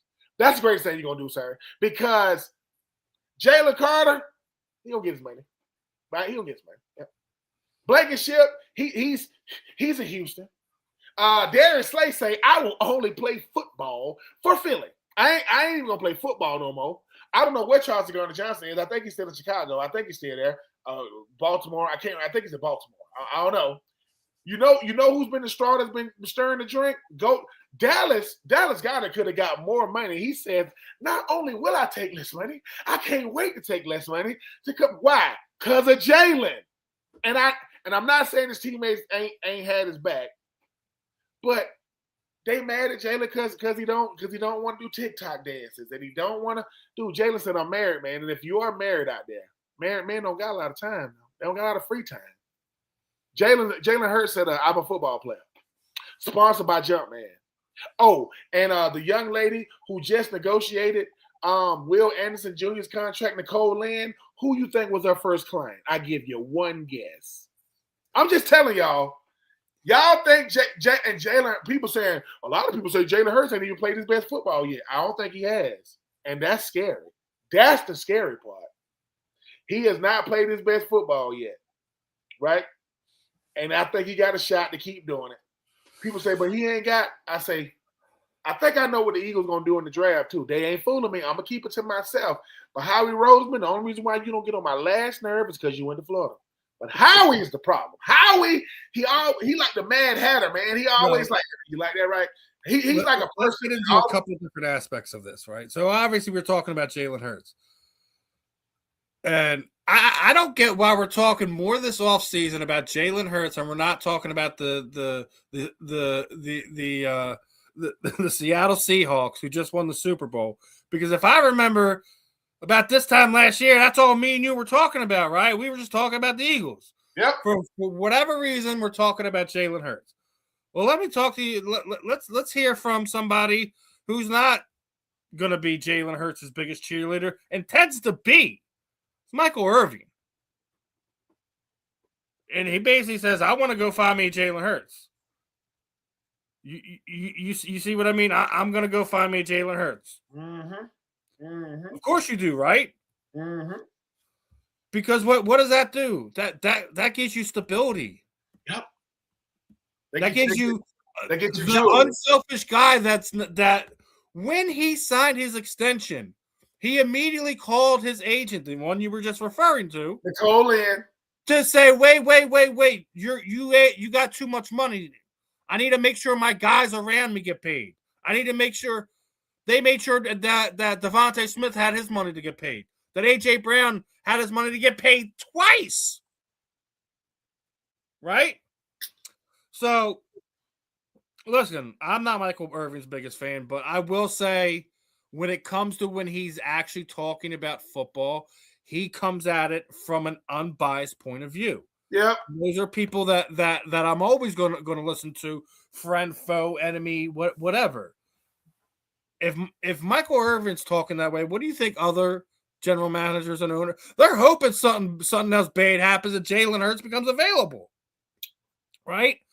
Now, for the people that want to sit there and say A.J. Brown's running because he doesn't have a good quarterback to throw to. He can't get any production under Jalen Hurts. Let me pull this one up for you. In the 4 seasons he was here, he's all pro 3 times. He was all 4 seasons over 1,000 yards receiving. He had double-digit wins 4 times. He was in the playoffs 4 times. They went to 2 Super Bowls. They won 1. He caught a TD in that game. And he's still unhappy. Because he wants bigger numbers. I get that. I really do. Because that's what today's wide receivers are. I mean, here's the thing, right? Okay. You want bigger numbers, right? Okay. But let me see, that's why I'm happy you brought them stats up, right? Sometimes your biggest asset is also your biggest hindrance, right? For A.J. Brown, people say, "Hey, man, it's about winning, right?" That's what we ultimately want to do. We want to win. But I want to be not what I want to do. I want to be a key contributor. I don't know, AJ. This is just from what I get. AJ wants to be a contributor in the winning, but he wants to still be a contributor if they lose. I want to still be getting mine because I don't want to be a reason. Every game in 2025, I do not have the stats in front of me. I'm not a statistician. The numbers guy gonna have to check this. Advice guy, you might have to check this. Every game they try to force the ball to AJ, they either lost the game or almost lost the game because it gets away from what they were trying to do. A good offense is a B word offense. It is balanced. a really, really good offense is balanced. Jalen Hurts, to me, does not care about stats one bit. He wants to win, and he's going to do whatever it takes to win. A.J. Brown, I don't think A.J. Brown is a bad teammate. I don't think A.J. Brown is a diva, but A.J. Brown is a headache because it's always something. And you like, dude, you called me a bunch of things, but now you got to call me a champion. Yeah, we got to call you them things too because, dude, you've already signed not one but twice. How do you sign twice with the Eagles? Yeah, that's Jalen, making sure that your numbers are comparable with the top 5 receivers in the league. I get that you want to look a certain way. But Howie is like, dude, we're going to have to make a decision, man. Why? Because AJ, he reading on the sideline. I don't know why you brought the book to the sideline. And can't nobody stop you. Then you complained about touches. Then you talking about, well, maybe Saquon ain't good either. Ain't nobody asked you about Saquon. You notice you ain't heard a peep out of Saquon? He don't say anything. Not only that, you haven't heard anything out of Devontae Smith. You haven't heard anything out of Jalen Hurts. Here's the thing, and you touched on it, right? They were 4-0 when this thing first started last season. They were 4-0. Yep. You weren't 1-3. You weren't 2-2. You were 4-0, and you were worried about how you're being included into the offense. And it was like from that point on, there was 2 different sets of how the offense ran. Yep. The way AJ wanted it ran, the way the team wanted it ran. And you can't deter me from that fact. I was talking about it Monday. Let's be honest, Ben, if we pointing fingers, right? We pointing fingers. AJ had a lot of drops last year. And he had his biggest drops in the biggest game of the year. But it wasn't just one either. He had 3 crucial drops in that game that probably would have had the Eagles at the very least, in a divisional game at the very least. What was his media not? So your media availability was none avoid because you got up out of there. You got a lot to say, right? Seth Jordan have a lot to say about all this. But what I'm saying is that's the part that we were talking about. He's that common sense man. That's what Seth Joyner is. Well, and I will say this about Seth. He calls balls. He calls strikes. When you're doing well, he's giving you your flowers. But he's saying to himself, wait a minute, the guy that got a lot to say about everything, even stuff that don't really go with what we're talking about, all of a sudden is missing in action when you don't play well. Because now, once again, we literally got you to rock. We made it a point to get you to rock, and you dropped it. Now we got investigations. Now we got tampering. Now we got Adam Shepard. There's not going to be any. There's not going to be investigation. There's not going to be any tampering. And you brought me right to it, brother. You brought me right to it because how is it? We talked about this last week. How is it we gonna rake Diana Rossini over the coals? Yep. But we ain't even gonna look at Mike Vrabel a little bit. Not even a little bit. Come on, man. Mm-hmm. And the Patriot way, we can see is all what it is now. And everybody thought, man, Mayo. You bring him in there for one. You bring him in there for one season, and you get rid of him. Yeah, maybe he didn't want to do things like that. Maybe he didn't want to do things the way Mike Vrabel, right? You bring in Jerod Mayo. That first round pick yesterday was garbage. Yeah. Here's my thing about that too. Listen, man, stop playing in my face. I just want to say before we begin, I had some hard conversations with my family and people that was really close to me, my team. Shut up. And what you say? But what? What up, Eddie? What up, Eddie? I'm just saying, You playing in my face with that bogus press conference. That's going to the school of Bill Belichick 101. You said a whole bunch of nothing, right? What hard conversation? 101, right? You listen. You ain't mad at what you did. You're mad because you got caught doing it. Because you by the pool and that. Look, whatever you're gonna do in your private life is your private business. I get it. That's what you, but dude, you act like Mike Vrabel didn't do anything. You would think that he isn't culpable because Mike Vrabel understood leverage that he had, even if it wasn't the right kind of leverage. I'm the head coach. I want because it seems like AJ was gonna be there regardless.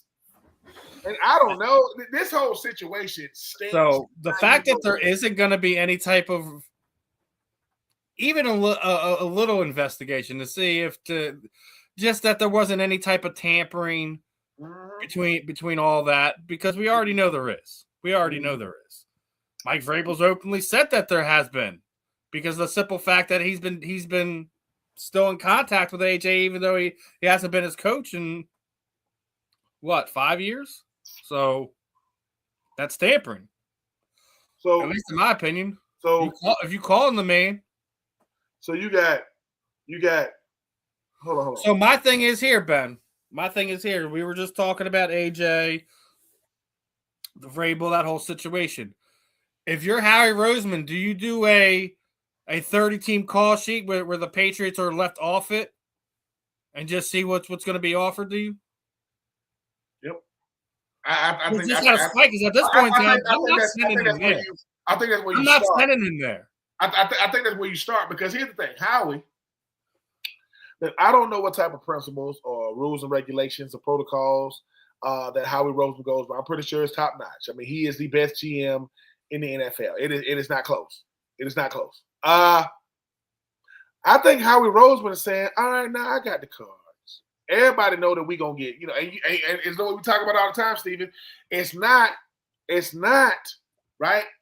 Is he tradable? It's what can I get for him? Well, AJ, you can get a lot for him now. Say what you want about it. He is a top, listen, he's the top five. Top five. He's top five. I don't think anyone can argue. In the league. Like, boom, top 10 at the worst. Top 5 at best. Howie goes, all right, what we want for him? And hey, Patriots, yeah, since y'all trying to, it's like y'all trying to strong arm us with Adam Schefter and Rossini, and because if you don't think Robert Kraft has that much juice, being one, Jerry Jones is the most influential. Robert Kraft is right behind him, if he's behind him. You want that bad? Yeah, what you want for him? What you want? Well, you want him, right? Y'all done went through some limps. I'm talking about, whoa, you want that bad? What's up? Well, we was thinking about a fourth. No, sir. No, don't even. I'll say it like this. I think the only time you take the first off the table is if it's for a comparable high-level starter. Like, all right, for argument's sake, we were talking about last season, we were talking about Myles Garrett, right? They restructured his contract this all season. Again, right? So Cleveland gives you a 2 in Myles Garrett. Y'all do a couple pick swaps here and there. Is that something you entertain over sending them to New England for? Hell, I'd even send them to Dallas. That's how bad I wouldn't want. Man, give me Pickens and let's swap seconds or something I want a comparable type player if we're not talking a first round draft pick. That's all I'm saying. If you got a chance to get Myles Garrett, Howie Roseman, it's gonna be like this. What if he goes, what about a Myles Garrett? I will think about it. Call me back. Hey, yo, we might be in play. Now, here's the thing.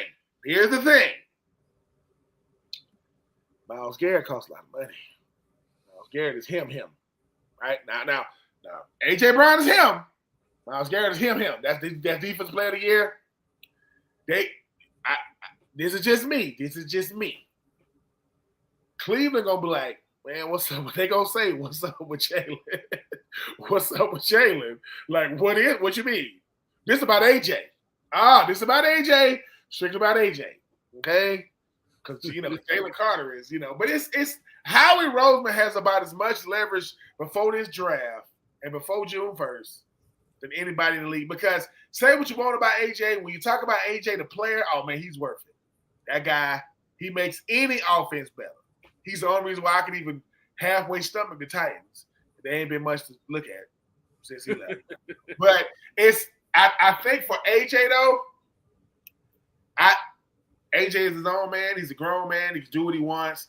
I don't like the podcast circuit. Like, I don't like trying to, because you don't got to do that. Like, he can do what he wants, but come on, man. Like, number one, when the cameras go off, I'm like, dude, what are you so mad at? Dude, you don't like playing for Philly, dude? Like, you know what I'm saying? Like, what are you so mad at?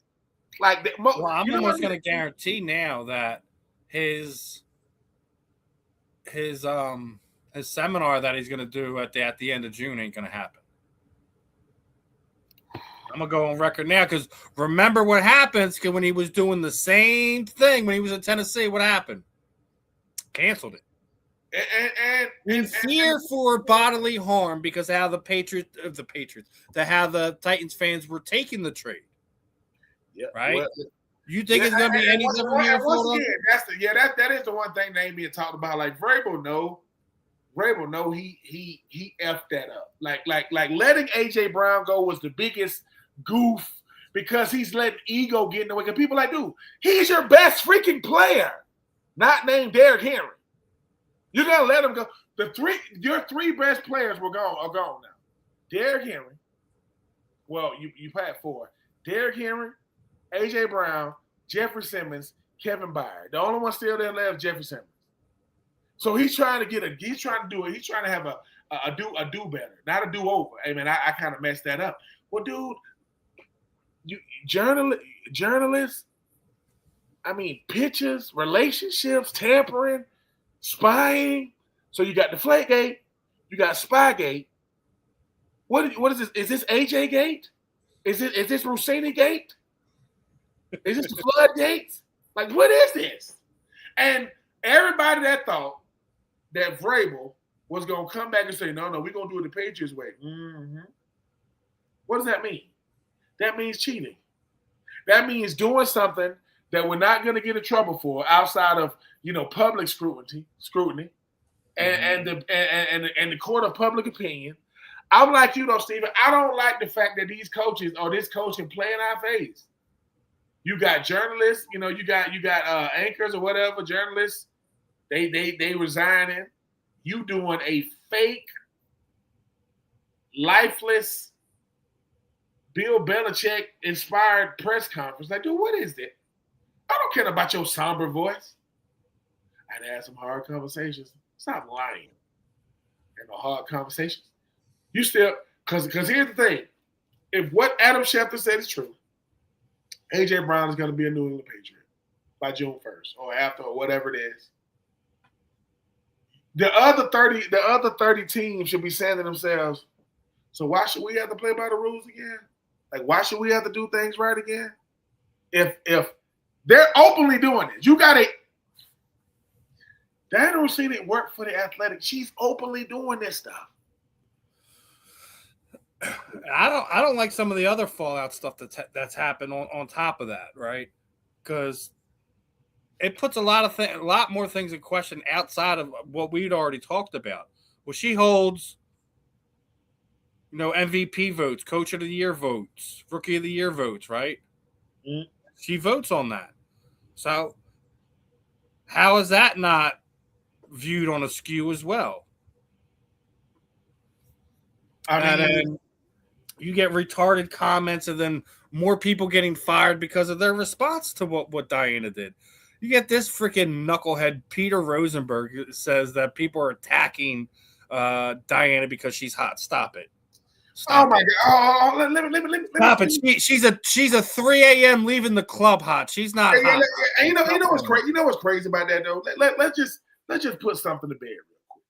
ESPN, Fox, The Athletic, all these major networks owned by who? By men, right? Okay. Men can hire who they want. Men or women, they can hire who they want. What's the likelihood of the young lady, if they hire them, being attractive? Very high. Nothing wrong with that. Nope. But to say that people are attacking her because of that, like, come on, like, what? So that is not even the worst thing to happen after this. I mean, I think that's me and you already talked about, like, some of the people that were initially reaching out, like, they would hire her, and it's just telling you where some of these guys' minds were at.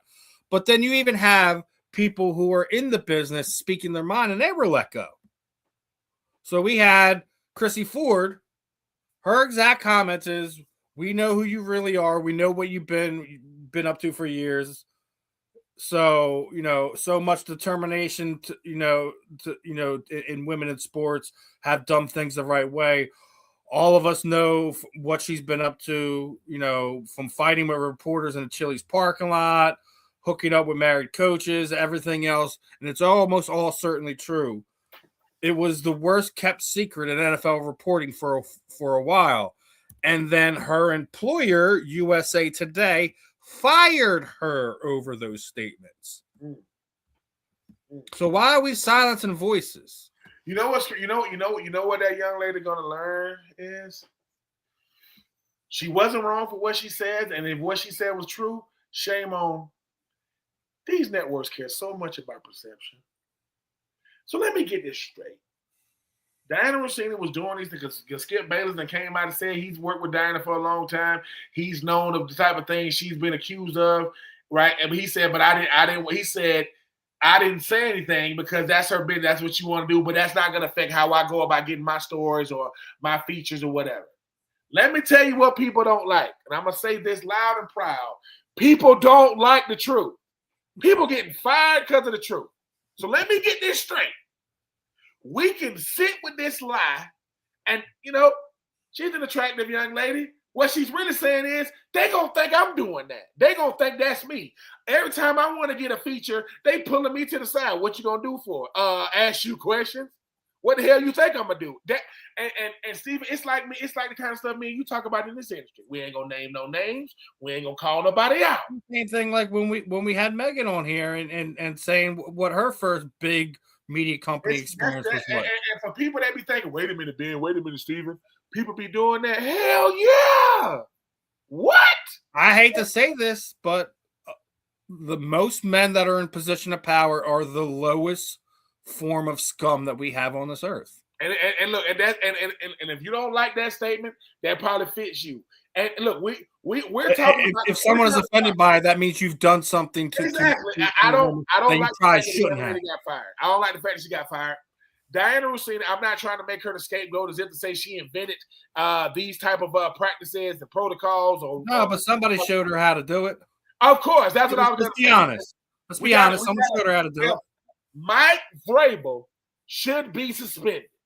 Mike Vrabel should be under investigation. I won't say suspended, but I do think with what's going on and everything that's coming to light, that not just Mike Vrabel, the Patriots organization should have some type of repercussion, whether they're losing draft picks, however form that takes. Some type of punishment should be dealt with because there's without a doubt tampering on another level. Here's the thing, though, Steven. It's like this. So the same team, this polarizing organization that's done won 6 Super Bowls, that's done went to 9 of them. You telling me this gonna get brushed under the rug too? So you got Spygate, you got Deflategate, you got all. So Spygate was the most egregious because we had the tapes and you burnt the tapes. Yeah, we're not gonna show anybody. And all I'm saying is Mike Vrabel was an incredible football player, by the way. I'm not talking about, but he understands leverage. He understands power. But more important than that, he understands he's untouchable. Robert Kraft, like, man, you good. Ain't nothing. Roger didn't work for me. You can only say so much. What you mean? I don't. That's the part I don't. Diana Rossini, I am not condoning her practices. I ain't coming at that lady. But she's the only one being talked about. You would think Mike Vrabel was an innocent. Who is this big guy standing in front of? I don't know who he is. He's the head coach of the Patriots. What? So I don't like that people are getting fired. Now, people are resigning. I get it because, the athletic, we got to save face. We got to think about our reputation in 2026, 2027, moving forward.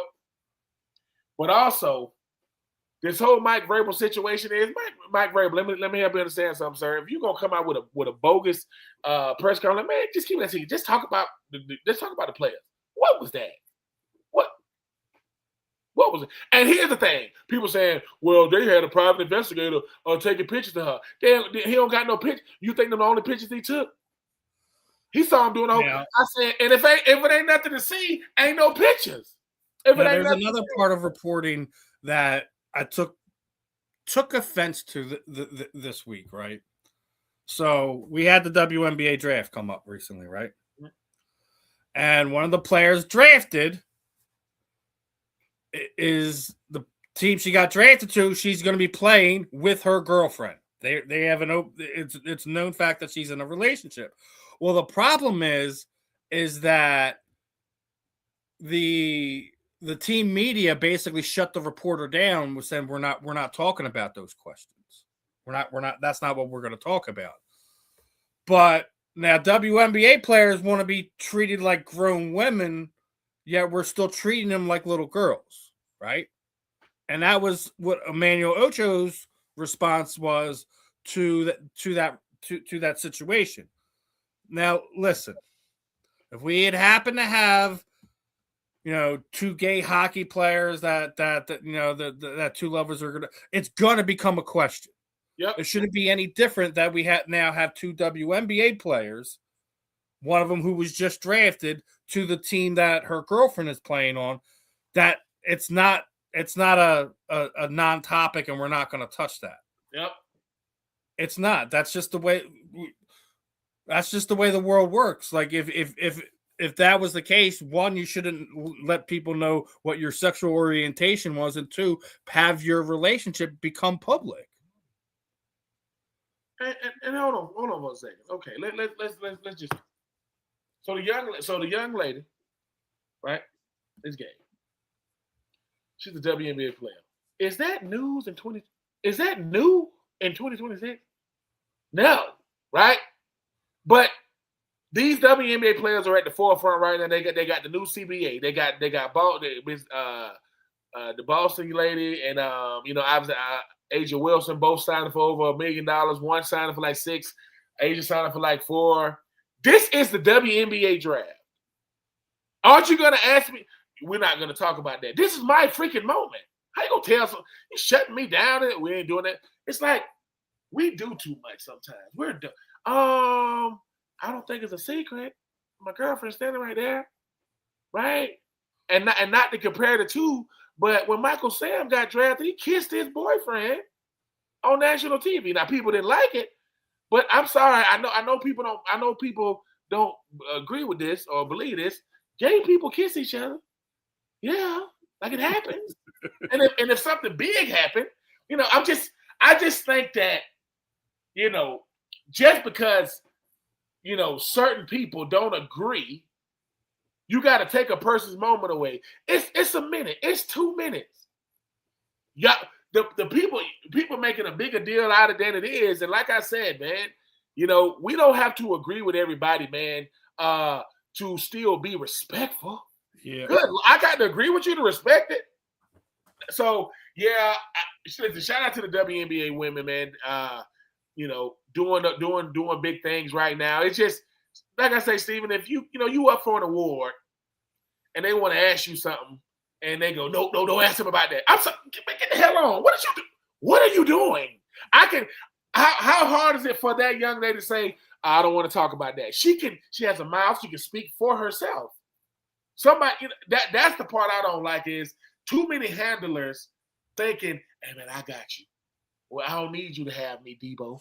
I can do it myself. Like that's the part. You're making something small because of a decision that you made. Come on, man. It ain't. Listen, let me say this right here. Are there gay athletes? Yes. Right? Do you got to agree with it? No. Should you have to speak for them? No. They can speak for themselves. Like if I came out there and said, yes, my name is Benjamin Troupe, man, and I'm married to a woman. Why'd you say that? Well, when the lady over there just said she was, had a girlfriend, you shut her down. Yeah, when you could look. Young people aren't stupid. They understand. But it's like, this her moment. You ruined her moment. Thanks a lot. Finally, I got drafted, and my moment is going to be overshadowed, by the hall monitor right here. So I run the hallway. Okay. You know what I'm saying? The crossing guard. So I'm going to say it like this. I get what you're saying. Like, in that moment, we don't need to be talking about that. She's just been drafted, right? Yeah. But, like, at the same time, like, what you also said is we can whatever is going to be asked is going to be asked. To sit there and just shut it all down and stop it, where you got her looking like she's at a deer in headlights. Yeah, it's like let her shoot it down. Let her be like, listen. Let her set the standard. Like, listen, we can talk about whatever we want to. What up here, but my family is my family, my personal life. Unless I've done something wrong, it's not going to be at the forefront of your discussion. Of course, man. And I don't know this, but if my life goes a certain way, and I'm not even talking about sexual orientation, I'm talking about anything. I've been asked certain questions my whole life about this. Number one, I probably had to come to terms with my sexuality. Number two, I'm finally learning how to be open and okay with it. And all of a sudden, no. It's like, what just happened? Like, what is, and like I said, as a person that went through the NFL Combine, went through some of the dumbest questions you ever gonna get asked in your life. The NFL Combine, it is like that times 1,000. You're making it bigger because it looks like I can. You know how it is. We live in a perception-driven world, Steven. If somebody jump out there in front of me, it looks like I can. It looks like I called for that or I can't handle it. Then it come to find out, I don't know who this person is. Where are you, sir? Ma'am, I'm good. Yeah. That's all, and that's all I'm saying. But no, man, I just think that in this polarizing world that we live in, if somebody asks me a question about, Steve Rychel, and I don't know, I can say, I'll get his number. I'll see if you can get his number. I'll let him. Because if I go, what's Steven's favorite color? I don't know, but I think it's blue. What's he like to eat? I don't know. I think he likes shellfish. What the fuck? I ain't asked you nothing, though. All I got to do is say, Steven can tell you. Right? Like, he's standing right there, or I can call him. No, we think, Steven doesn't want to talk about that. How do you know? Because I wouldn't want to talk about that. So we don't do that. Don't make decisions for people because you have a little authority. That's it. That's all. We ain't mad at the person. Right. I'm glad you said that, because we got to talk about the FIFA World Cup for a second. Uh-oh. Because they are trying to run people out of this thing. In New York, a subway to go to the game should probably only cost about $12, $13, right? Well, they're trying to make it where you're paying $100 damn. They're not going to go watch a game. That's ridiculous. Not only that, there is no MetLife Stadium. They're putting a tarp over the sign that says MetLife Stadium, that says New York, New Jersey Stadium. Thirdly, when they're also in New York, they're not going to be allowed tailgating. Well, guess what? Philadelphia wasn't standing for that. Philadelphia put it out there, was saying, guess what? Tailgating is going to be allowed here at Lincoln Financial Field for the upcoming World Cup matches. Y'all can pull that stuff in New York and New Jersey. You ain't pulling it here. So my thing about this is, I get controlling some situations, trying to rake the New York, New Jersey fan over the coals, trying to make him spend $150 just to freaking travel to go to the game, is beyond sickening price gouging thing that I've ever seen in my entire life. But the fact that you are so culturally blind that you don't get how tailgating is going to help your soccer brand, is going to endear you to the local fans. Isn't that the same thing that fans that love international? Yes, no. Fans that love anything. When they go to Brazil, when they go, good, man. No. Fans that love anything, Steve. Think about this. Hold on. Steven, you're on your way to an Eagles game. Just say it's traffic. I don't know how traffic is in Philly. It's probably crazy because it's crazy in big cities. And you finally park, walking through the tailgate.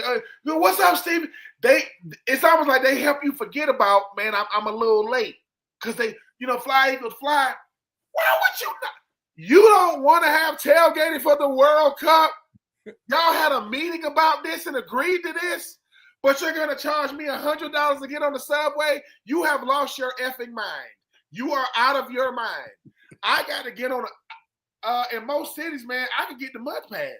So my month pass don't work now?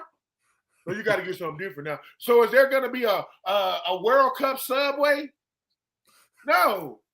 The only World Cup subway that should be at Subway. And that shouldn't be for $6. I'm just saying, we are tripping. Like, dude, listen, if you want to see something messed up, send it to New York, send it to New Jersey. So you're going to have a stadium with a tarp on it that says New York Giants Stadium. That's what you're going to do? You think people coming for the World Cup are stupid? You don't think they know it's in New Jersey? What the man? Come on! Listen, I don't know why New York ever agreed to any of those stipulations, because man, you're some fools. And here's the other thing: like Craig Carton said it on his podcast, and I was pissing myself laughing. He's like, "I'm a married man, but if I seen them Brazilian or Argentina soccer fans running around with their little pasties of their countries on, I might get myself in some trouble." Like, listen, those are the environments that you have at a tailgate, and is what get people involved and excited for your event. When you're trying to cut off your hand to spite your face, the culture want a certain way. Yeah. Man. Like, I mean, that is probably the stupidest thing. And bravo for Philadelphia actually having a backbone and sitting there. Yeah, I'm just saying. Hey, listen, bro. I don't know why New York, New Jersey ever agreed to those terms. And I'm not letting you cover the name of my stadium. Get out of here. Listen, the Fan in the End is sponsored by Fight Wax. It's also sponsored by the Common Sense Committee. We have to make another. What are we doing? Like, New York. Clip that. Y'all, I mean, we are sponsored by the Common Sense Committee. That's what we doing. What are we doing? Once again, me and Steven, we didn't get a chance to make it to New York. When they're having this, they're like, we're not on the table next. No tailgating. Nope. Why would you agree to that? Yeah. Do you let Syracuse tailgate? Yeah. What about Columbia University? Yeah. What about Temple University? What about so you're gonna let colleges, NFL teams tailgate? Yeah. You're gonna let people that do I don't know, like monster trucks when they tear up the stadium, and you're gonna let people that come and do all these events tailgate? Yeah. You're not gonna let World Cup fans tailgate. That's like saying, hey man, what's on your bucket list? Oh, Philadelphia. What are you gonna eat? Oh, a hamburger. No, you're gonna eat a Philly cheesesteak. Like what? No. The only other acceptable answer is a soft pretzel. That's the only other acceptable answer. Listen, the reason why we are the Common Sense Committee, because common sense is the most uncommon thing there is. It is not common at all, because you got people that made it to the big leagues. We got the World Cup coming to America, coming to New York, right? No tailgate. But you can bring that thing. Now I'm going to absolutely torture Ben. I came across this list of tight ends, right? Uh-oh. And you're going to have to pick one, right? No! You have to cut one of them forever, right? Forever? You have to pick one to lead this group. It's got your boy Ben Coates on there, Kellen Winslow, Shannon Sharp, and Ozzie Newsome. I know you love Ben. You love Ben, but those are three impossible names to take out of there. There's only one player off that list that you basically have to delete from history. Is it going to be Shannon Sharp? Is it going to be Ozzie Newsome? Is it going to be Kellen Winslow? Or are you going to get rid of Ben Coates? Jesus. All right. My favorite tight end of all time is Shannon Sharp. He's my favorite of all time. That doesn't mean he's the greatest of all time, but he's my favorite. And he's like, so long, Ben Coates. Ozzie Newsome, man. Ozzie Newsome, what he meant to the tight end position at Alabama, what he's meant to tight end position with, Cleveland Browns, what he's meant in the front office of the Ravens. Kellen Winslow Sr., him and Nick Fouts and those guys, man, blocking field goals or whatever. It's gonna be Ben Coates. It's not that's not easy for me to say because Ben Coates, but man, hell of a player. But Kellen Winslow Hall of Fame. I think Isaac Newsom Hall of Famer. Shannon Sharp Devin Hall of Fame. I don't know if I don't think Ben Coates Hall of Famer. I just had to make you squirm for a minute, Ben, because I know morally. Yeah, I don't. When it comes to lists, I want to have E, all of the above. I don't want to pick. I don't want to take nobody out. But I will go with Ben Coates only because of who his company is. Ben, you already know I like him big time.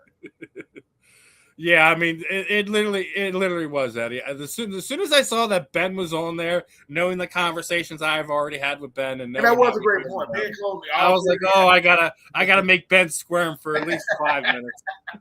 Real tough. Now, last one before we wrap this one up there, I came across this one, and I just wanted to pull this one out. So we're in the day and age where everyone's got a shoe. Everyone's got a style of shoe. Everyone's got a brand of shoe, right? Right? We got, LeBron's, Kobe's, Michael Jordan's, to the fact that even Michael Jordan's isn't even just Michael Jordan's anymore. It's like the Jumpman brand. Yep. So, Shaq had shoes. AI had shoes. Yep. Right? So, that being said, do you feel the market is kind of drowned itself and none of them sticks out anymore like they used to? Because before, you only had less than a handful of athletes that had their own shoes. Yeah. Now we could probably name 20. Right? It's still Jordan. Jordan is still, because Jordan is the one shoe, right, that paved the way for everybody you see. Jordan wasn't before Magic and Bird, but that's when you were trying to do the two coasts. Jordan kind of brought the country together because it's Midwest. Love LeBron, love like KD and all these different guys. But Jordan has his own section. Like a lot of these guys, they're with Nike, Puma, Adidas. Jordan is Nike. LeBron is right there. It ain't Jordan. Jordan didn't even have. But here's the thing, though. Do you feel it's an oversaturated market now, and that's why some of these other players don't stand out like they did, 20, 30 years ago? Yes, but it's also because of Jordan too, though.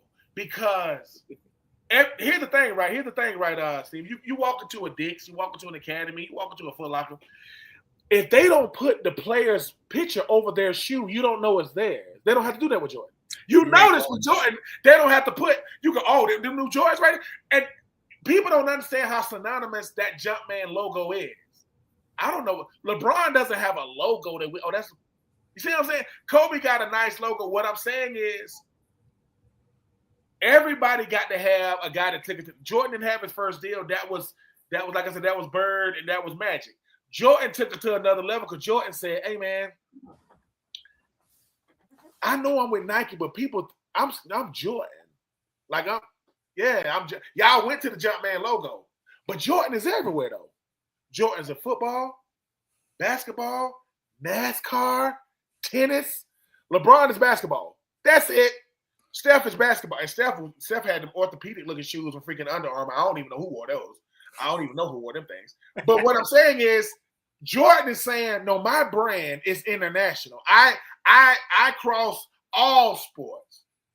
Most of these basketball players, they only basketball.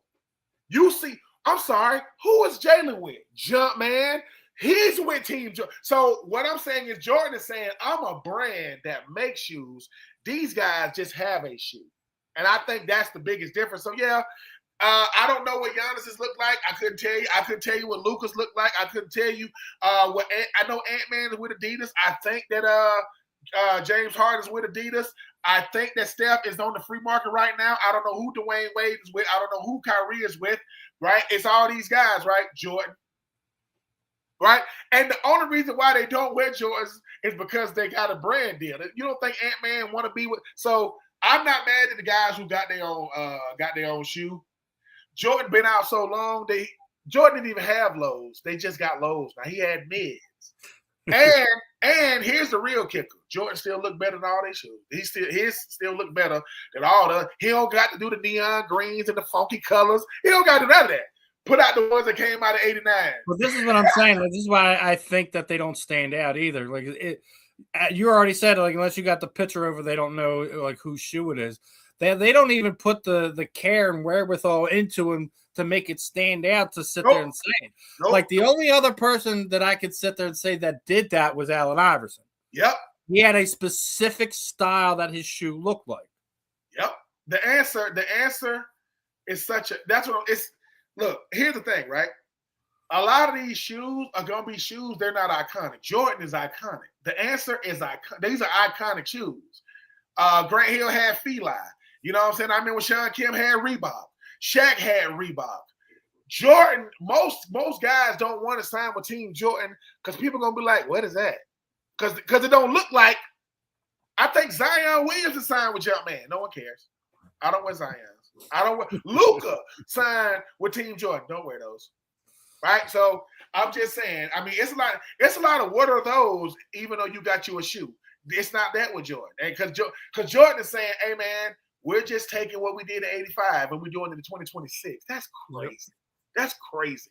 41 years later, I'm still so hey man, if it ain't broke, don't fix it. Jordan just won $1 billion from NASCAR. And he won Daytona 500. Jordan is up, winning. And I don't never see Jordan wear Jordans. I don't never see him in them unless he got a camp or something. So hey man, hey yo, Team Jump, man. You wanna sponsor the fan in the end? Let's do it. We you know what I'm saying? We can get our own Team Jump, man. You know what I'm saying? They don't, and listen, you can put our face up in dicks. I mean, Steve take his son and they like, Daddy, that's you? Like, yeah. You know, that's you right there. You know what I'm saying? Let's rock. Let's do it. Let's get the endorsement going. Let's get it. As we close this one out, brother, I've typically throw it over to you. Final thoughts, anything you got going on, anything you want to share with the people, the time is yours, brother. Man, keep being a great son, man. I know what you do for your mom, Steven, man. I mean, we all my parents are always talking about, oh, when we get much older, man, you think you think you will take care of us? I said, Mama, what you think I'm gonna do? Do I look crazy?